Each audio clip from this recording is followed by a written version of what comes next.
ಮನುಷ್ಯರ ಜೊತೆ ಒಂದು ರೀತಿಯಾಗಿ ಬೇರೆ ಅಭಿನಯಿಸೋದು. ಇದು ಪ್ರಾಣಿಗಳ ಜೊತೆ ಅಷ್ಟೊಂದು ಬಾಂಡೇಜ್ ಇರಬೇಕು, ಪರಿಚಯ ಇರಬೇಕು, ಅವ್ರುಗಳು ಕೂಡ ಮನಸ್ಥಿತಿ ಸರಿಯಾಗಿರೋದಿಲ್ಲ, ಒಮ್ಮೊಮ್ಮೆ ಒಂದೊಂದು ರೀತಿ ಮಾಡ್ಬಿಡ್ತಾರೆ. ಸೊ ಹೇಗೆ ಮ್ಯಾನೇಜ್ ಮಾಡ್ತಾ ಇದ್ರಿ ಅಂತ? ಅವು ತುಂಬ ಒಳ್ಳೆಯವು ಆ್ಯಕ್ಚುಲಿ, ಮನುಷ್ಯ ಕೆಟ್ಟವನು.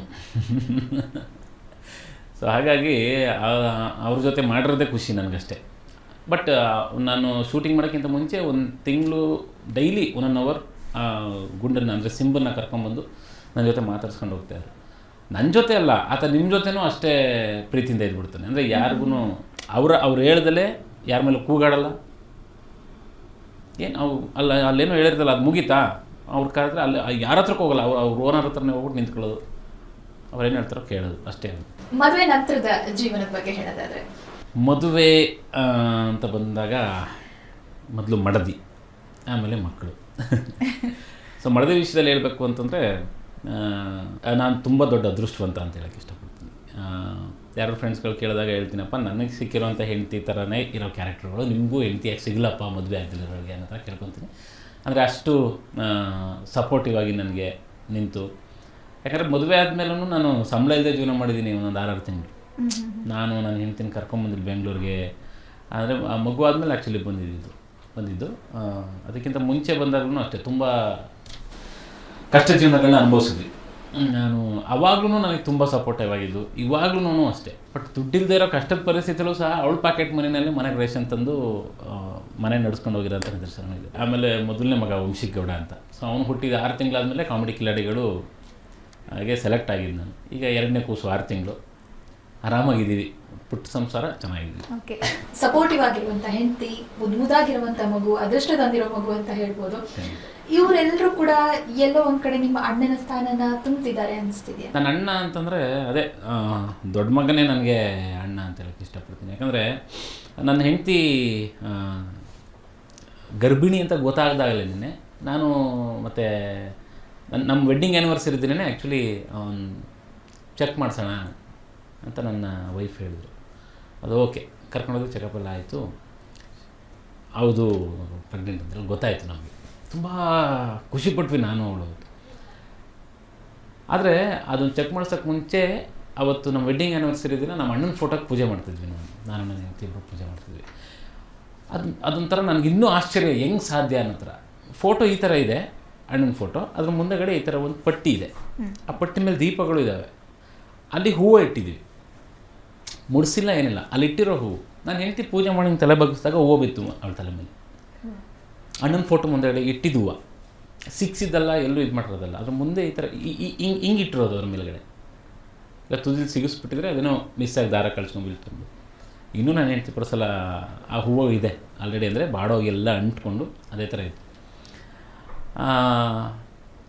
ಅವಳ ತಲೆ ಮೇಲೆ ಬಿದ್ದ ಮೇಲೆ ಅವಳು ಅಂದ್ಕೊಂಡ್ಬಿಟ್ಟಿದ್ದಾಳೆ, ನಮ್ಮ ಮಾಮನೇ ನನ್ನ ಹೊಟ್ಟೆಲಿ ಹುಟ್ಟೋದು ಅಂತ. ಆಶೀರ್ವಾದ ಅದು. ಹೌದು, ಅದೇ.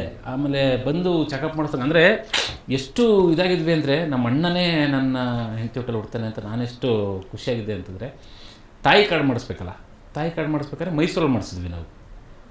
ಮೈಸೂರಲ್ಲಿ ಮಾಡಿಸಿದಾಗ ಅಲ್ಲಿ ನರ್ಸ್ ಕೇಳಿದ್ರು, ನಿಮ್ಮೂರು KR ಪೇಟೆ ಅಲ್ವಾ ಸರ್, ನೀವು ಅಲ್ಲಿ ಮಾಡಿಸಿದ್ರೆ ನಿಮಗೆ ಈಗ ಎಲ್ಲ ಸೌಲಭ್ಯಗಳು ಸಿಗೋದು, ಹೆಣ್ಮಗು ಹುಟ್ಟಿದ್ರೆ ಅದೇನೋ ಕಿಟ್ಟು ಅದೆಲ್ಲ ಸೌಲಭ್ಯಗಳು ಸಿಗೋದು ಅಲ್ಲಿ ಮಾಡಿಸಿದ್ರೆ ಮಾತ್ರ, ಇಲ್ಲಿ ಮಾಡಿಸಿದ್ರೆ ನಿಮಗೆ ಸಿಗೋಲ್ಲ ಅಂತಂದರು. ನನಗೆ ಹುಟ್ಟೋದೇ ಗಂಡು ಮಗು ಕೊಡ್ರಿ ಅಂತ ಹೇಳಿದ್ರು. ತಾಯಿ ಕಡೆ ಮಾಡಿಕೊಡಿ, ನಮ್ಗೆ ಹುಟ್ಟೋದೇ ಗಂಡು ಮಗು ಅನ್ನೋ ಒಂದು ಕಾನ್ಫಿಡೆನ್ಸಲ್ಲಿ ಅಣ್ಣ ಮತ್ತೆ ಅಷ್ಟೊಂದು ನಂಬಿಕೆ ಇತ್ತು. ಖಂಡಿತ ಇದ್ದಾರೆ ಜೊತೆನಲ್ಲಿ ಅಷ್ಟೇ. ಓಕೆ, ನಿಮ್ಮ ಬೆಳವಣಿಗೆ ಅಂದರೆ ನೀವು ಇಂಡಸ್ಟ್ರಿಯಲ್ಲಿ ತುಂಬ ದೊಡ್ಡ ಮಟ್ಟಕ್ಕೆ ಬರಬೇಕು ಅಂತ ತುಂಬ ಆಸೆ ಕಟ್ಕೊಂಡವರು ಅವರು, ಅದಕ್ಕೋಸ್ಕರ ತುಂಬ ಶ್ರಮ ಪಟ್ಟವರು ಕೂಡ. ಅದಕ್ಕೋಸ್ಕರನೇ ನನ್ನ ಇಲ್ಲಿ ಕರ್ಕೊಂಡ್ಬಂದಿದ್ದವ್ರು ಬೆಂಗಳೂರಿಗೆ. ಹೌದು. ಸೊ ಇವಾಗ ಇದ್ದಿದ್ರೆ ಅವ್ರ ಜೊತೆ ನಾನು ಶೇರ್ ಮಾಡ್ತಾ ಇದ್ದೆ, ಹೇಳ್ಕೊತಾ ಇದ್ದೆ, ಅವರು ತುಂಬ ಖುಷಿ ಪಟ್ಟಿರೋರು ಅಂತ. ಇವಾಗಲೂ ಇದ್ದಾರೆ, ಇಲ್ಲ ಅಂತ ಅಂದ್ಕೊಳ್ಳೋದು, ನಾನು ಜೊತೆಲಿದ್ದಾರೆ. ಬಟ್ ಎಲ್ಲ ಅವರ ಆಶೀರ್ವಾದದಿಂದನೇ ನಡೀತಾ ಇದೆ ಅಂತ ನಾನು ಅಂದ್ಕೊಂಡಿರೋದು. ಇದ್ದಿದ್ರೆ ಮಾತ್ರ ಇನ್ನೂ ಒಂದು ಹಂತ ಬೇರೆ ಥರ ಇರ್ತಿದ್ದೆ ನಾನು. ಖುಷಿ ಇರೋದಂದರೆ ನಮಗೆ ಕರ್ಕೊಂಬಂದು ನಾವು ಇಚ್ಛೆ ಪಟ್ಟಿರುವಂಥ ರೂಟಲ್ಲಿ ನಡೆಸ್ತಾರಲ್ಲ, ಅವ್ರಿಗೋಸ್ಕರನೇ ಮತ್ತಿದೇ ರೂಟಲ್ಲಿ ಹೊರಟೆ ನಾನು ಅಂತ ಇಟ್ಕೊಳ್ಳಿ. ಅಂದರೆ ಛಲ ಬಿಡದೆ ಹೊರಟೆ. ಅಣ್ಣ ತಿರೋದ ಮೇಲೂ ಕೂಡ ನನಗೆ ಬೆಳಗ್ಗೆ ಬಿಸ್ಕೆಟ್ ತಿನ್ನೋಕ್ಕೆ ದುಡ್ಡು ಇರ್ತಿರಲಿಲ್ಲ, ಮಧ್ಯಾಹ್ನ ಚಿತ್ರಾನ್ನ ತಿನ್ನೋಕ್ಕೆ ದುಡ್ಡು ಇರಲಿಲ್ಲ, ಸಂಜೆ ಏನಾದ್ರು ತಿನ್ನೋಣ ಅಂದರೂ ದುಡ್ಡಿರಲಿಲ್ಲ. ನನಗೆ ಒಂದು ಚಿತ್ರಾನ್ನ 3 ದಿನ ಹಂಚ್ಕೊಂಡು ತಿಂದಿದ್ದೀವಿ ನಾವು. ಮತ್ತು ಟೀ ಕುಡಿದು ಅದಕ್ಕೆ ಬಿಸ್ಕೆಟ್ ಹೆಚ್ಕೊಂಡು ತಿಂದು ಅದು ದುಡ್ಡು ಕೊಡೋಕ್ಕಾಗದೆ ಫ್ರೆಂಡ್ ಬರೋ ತನಕ ಕಾದು ಅವ್ನ ಕೈಲಿ ದುಡ್ಡು ಕೊಡಿಸಿ ಅಲ್ಲಿಂದ ಹೋಗ್ತಿದ್ವಿ ನಾವು. ಈಗಲೂ ಆ ರೋಡಲ್ಲಿ ಹೋಗ್ಬೇಕಾದ್ರೆ ನಾನು ಆ ಟೀ ಅಂಗಡಿ ನೋಡ್ಕೊಂಡು ಹೋಗ್ತೀನಿ. ಗೊತ್ತಿಲ್ಲ, ಅಣ್ಣ ಅಲ್ಲಿಂದ ಹೊರಟ್ರು, ಆದರೆ ನನ್ನ ದಾರಿ ನನಗೆ ತೋರಿಸ್ಬಿಟ್ರು ಅವರು. ನಾನು ಹೋಗ್ತಿದ್ದೀನಿ, ಬಟ್ ನಿನ್ನ ದಾರಿಗೆ ತಂದುಬಿಟ್ಟಿದ್ದೀನಿ ಹೋಗು ಅಂತ. ಸೊ ಆ ದಾರಿಲಿ ಅಣ್ಣನ ಆಸೆ ಥರ ಹೋಗ್ತಾ ಇದ್ದೀನಿ. ಕೆಲವೊಮ್ಮೆ ಆಡಿದ ಮಾತುಗಳು ತುಂಬ ಮನಸ್ಸಿಗೆ ಹಚ್ಕೊಳ್ಳುತ್ತೆ ಅನ್ನುವಂಥದ್ದು ಇರುತ್ತೆ. ತುಂಬ ತುಂಬ. ಅಣ್ಣನ ಜೊತೆ ಮಾತನಾಡಿರುವಂಥದ್ದು, ನಡೆದಿರುವಂಥ ಘಟನೆ ಯಾವುದನ್ನು ತುಂಬ ಜ್ಞಾಪಿಸ್ಕೋತೀರಾ ಜೊತೆಲೇ ಇಲ್ಲದೆ ಇರುವಾಗ? ಆ ಒಂದು ಕೊನೆ ಕ್ಷಣ ಇತ್ತಲ್ಲ, 2 ದಿನ ಅಣ್ಣನ ಹಾಸ್ಪಿಟ್ಲಿಗೆ ಅಡ್ಮಿಟ್ ಮಾಡಿದ್ದೆ. ಅವ್ರಿಗೆ ಮಲೇರಿಯಾನೂ ಪಾಸಿಟಿವು, ಡೆಂಗ್ಯೂನೂ ಪಾಸಿಟಿವ್. ಆವಾಗ ಡೆಂಗ್ಯೂ ವಸ್ತು ಗೊತ್ತಿಲ್ಲ, ಅದು ಡೆಂಗ್ಯೂನ ಏನು ಅನ್ನೋದೇ ಗೊತ್ತಿಲ್ಲ ಯಾರಿಗೂ. ಕರ್ಕೊಂಡು ಹೋದಾಗ ಅಡ್ಮಿಟ್ ಮಾಡಿಕೊಂಡ್ರು, ಬಟ್ ಇನ್ನು ಏನು ಹೇಳೋಕ್ಕಾಗಲ್ಲ, ಬಿಕಾಸ್ ಅದು ಬ್ಲೀಡಿಂಗ್ ಡೆಂಗ್ಯೂ, ಎಲ್ಲೆಲ್ಲಿ ಬ್ಲೀಡ್ ಆಗುತ್ತೆ ಅನ್ನೋದು ಗೊತ್ತಾಗಲ್ಲ ಇನ್ನಲ್ಲಿ ಒಳಗಡೆ. ಆಗಲ್ಲ ಅಂತ ಹೇಳಿದ್ರು. ನಾನು ಆ್ಯಕ್ಚುಲಿ ಲಿಫ್ಟಲ್ಲಿ ಬರ್ಬೇಕಾದ್ರೆ ಆ ಡಾಕ್ಟ್ರು ಕಾಲು ಹಿಡ್ಕೊಂಡ್ಬಿಟ್ಟಿದ್ದೀನಿ, ದಯವಿಟ್ಟು ಪ್ಲೀಸ್ ನಮ್ಮ ಅಣ್ಣ ಉಳಿಸ್ಕೊಡಿ ಅಂತೇಳಿ. ಲಿಫ್ಟಲ್ಲಿ ಬರ್ತಿರ್ಬೇಕಾದ್ರೆ ಅವ್ರು ಹೇಳಿದ್ರು ನಂಗಂತ, ಇಲ್ಲ ನೋಡ್ತೀವಿ ಏನು ಹೇಳೋಕ್ಕಾಗಲ್ಲ ಅಂತಂದರು. ಆವಾಗ ನಾನು ಆ್ಯಕ್ಚುಲಿ ಅವ್ರಿಗೆ ಅಲ್ಲೇ ಕೂತ್ಕೊಂಡು ಕಾಲು ಹಿಡ್ಕೊಬಿಟ್ಟೆ, ಮೇಡಮ್ ಪ್ಲೀಸ್ ನಮ್ಮ ಅಣ್ಣನ ಉಳಿಸ್ಕೊಡಿ, ನಾನು ಕರ್ಕೊಂಬಂದಿರೋದು ಅವರು. ಮತ್ತು ನನಗೆ ಮಾತ್ರ ಅಲ್ಲ, ಎಲ್ರಿಗೂ ನಮ್ಮ ಕುಟುಂಬದಲ್ಲಿ ಎಲ್ರಿಗೂ ನಮ್ಮ ಅಣ್ಣ ದೇವರಿದ್ದಾನೆ. ಸೊ ಅವರಿಗೆ ಹೇಳಿದೆ ಆ ಥರ. ಅವರಾದ್ಮೇಲೆ ಇಲ್ಲ ಹಂಗೆಲ್ಲ ಮಾಡಬೇಡಿ ಪ್ಲೀಸ್ ಅಂತ ಹೇಳ್ಬಿಟ್ಟು ಮತ್ತು ಮಾರನೇ ದಿನ ಬೆಳಗ್ಗೆ ಎಲ್ರಿಗೂ ನೋಡೋದಕ್ಕೆ ಒಂದು ಅವಕಾಶ ಮಾಡಿಕೊಟ್ರು. ಎಲ್ಲರೂ ಹೋಗ್ಬಿಟ್ಟು ಫ್ಯಾಮಿಲಿ ಎಲ್ಲರೂ ಹೋಗಿ ಮಾತಾಡ್ಸ್ಕೊಂಡು ಬರ್ತಾಯಿದ್ವಿ. ಪ್ರತಿಯೊಬ್ಬರು ಹೋಗಿ ಮಾತಾಡ್ತಿದ್ದಾರೆ. ಅಣ್ಣ ಮಲ್ಕೊಂಡು ಎಲ್ರಿಗೂ ಮಾತಾಡ್ಸ್ತಾರೆ, ಸ್ಮೈಲ್ ಮಾಡ್ತಿದ್ದಾರೆ. ಅಂದರೆ ಇನ್ನೊಂದು 4 ಅವರ್ ಆದಮೇಲೆ ಅವರಿಲ್ಲ.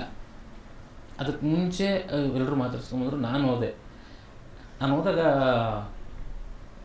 ಗೊತ್ತಿಲ್ಲ, ನಮ್ಮ ಅಣ್ಣ ಯಾವತ್ತೂ ಆ ಥರ ಮಾತಾಡಲ್ಲ. ಫಸ್ಟ್ ಟೈಮ್ ನನಗೆ ಹಿಂಗೆ ಇಟ್ಕೊಬಿಟ್ಟು, ನೆನ್ನೆ ನೀನು ಸೇರಿಸ್ಲಿಲ್ಲ ಅಂದರೆ ನಾನು ಸತ್ತೋಗ್ಬಿಡ್ತಿದ್ದೆ ಕಣೋ ಅಂತ ಅಂದ್ಬಿಟ್ಟು. ಅದು ಮುಗಿಸ್ಕೊಂಡು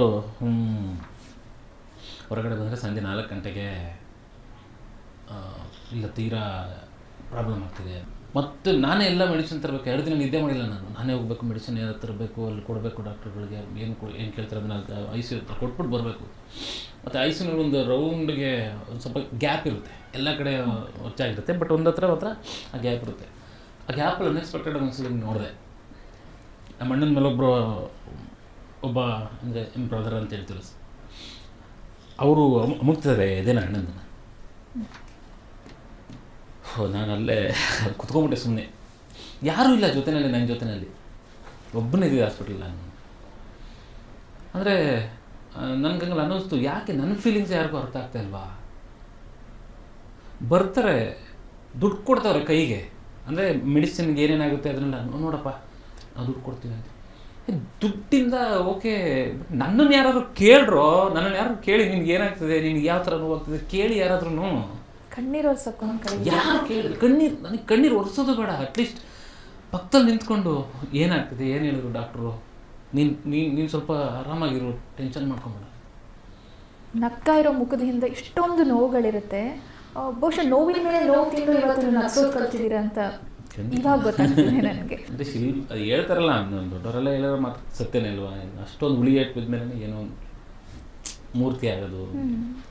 ಒಂದು ಕ್ಷಣದಲ್ಲಿ ಜೊತೆಲೇ ಇದ್ದಂಥ ಸ್ನೇಹಿತರು ಕೂಡ ಇರೋದಿಲ್ಲ ಅನ್ನೋದನ್ನು ಕೇಳ್ಬೋದು. ಸ್ನೇಹಿತರ ಸಪೋರ್ಟ್ ಎಷ್ಟು ಮಟ್ಟಿಗೆ ಇತ್ತು ಅನ್ನೋಂಥದ್ದು? ಇಲ್ಲ, ಸ್ನೇಹಿತರೆಲ್ಲ ತುಂಬ ತುಂಬ ಸಪೋರ್ಟಿವ್ ಆಗಿದ್ರು. ನನಗೆ 14 ವರ್ಷದಿಂದ ಬೆಂಗಳೂರಿಗೆ ಬಂದಾಗಿಂದನೂ ಇದ್ದಂಥ ಸ್ನೇಹಿತರುಗಳೆಲ್ಲ ತುಂಬ ಇವಾಗಲೂ ಇದ್ದಾರೆ, ಇವಾಗಲೂ ಜೊತೆಗಿರ್ತಾರೆ. ಕೆಲವೊಂದು ಸಲ ಏನಾಗುತ್ತೆ ಅಂತಂದರೆ, ನಾವು ಕಷ್ಟದಲ್ಲಿದ್ದಾಗ ಜೊತೆಲಿದ್ದವರು ನಮಗೇನೋ ಒಂದು ಸಕ್ಸಸ್ ಸಿಕ್ತು, ಏನೂ ಸಿಕ್ಕಿಲ್ಲ, ಆರಾಮಾಗಿ ಅವ್ರನ್ನೇ ಕೇಳ್ಕೊಂಡೆಲ್ಲ ತಿಂತಿದ್ವಿ ನಾವು. ಅವಾಗೆಲ್ಲ ಜೊತೆಲೇ ಇದ್ದರು. ಬಟ್ ನಮ್ಗೆ ಸಕ್ಸಸ್ ಬಂದಾಗ ನಾನು ಅವ್ರ ಜೊತೆ ಇರೋಕ್ಕೆ ಬಯಸ್ತಿದ್ದೀನಿ, ಅವ್ರು ಬಿಟ್ಟೋಗ್ಬಿಟ್ರು ಕೆಲವರು, ಯಾಕೆ ಅಂತ ಗೊತ್ತಿಲ್ಲ. ಇನ್ನು ಕೆಲವೊಬ್ಬರು ಸಕ್ಸಸ್ ಸಿಕ್ಕಿದ ಮೇಲೆ ಜೊತೆಗೆ ಬಂದರು.